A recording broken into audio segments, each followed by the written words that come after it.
Mga brothers on the wheels, sa presyong 158,000 pesos ay magkakaroon ka na ng isang B-twin engine scrambler bike ng FKM.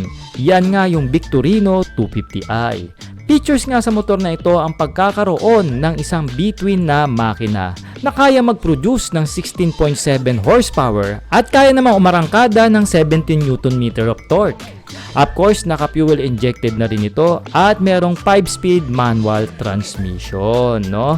Matindi rin ang suspension na nilagay dito dahil nga isa itong scrambler bike na naka-centered monoshock ang likod at meron namang matatabang telescopic fork sa harapan. Naka-disc brake na rin ang preno nito at naka 4-piston pot caliper pa ang preno nito sa harapan. Habang ang gulong naman nito ay may sukat na 15 inches sa likod at 17 inches naman sa harapan na merong dual sports tire na mainam gamitin sa on-road at sa mga rough road na dadaanan mo. Pagdating naman sa dimension mga brothers on the wheels, ang taas ng upuan nito ay pumapalo ng 820 mm habang mataas din ang ground clearance nito ng 203 mm at may bigat na 151 kg pagdating sa kanyang curb weight.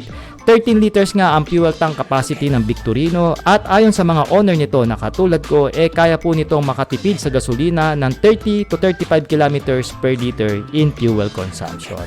So mga brothers, sa mga interested, maaari po kayo mag-PM sa ating Facebook page. Yan po ang Salt Moto para ma-assist kayo sa mga motorsiklo ng FKM. Alright!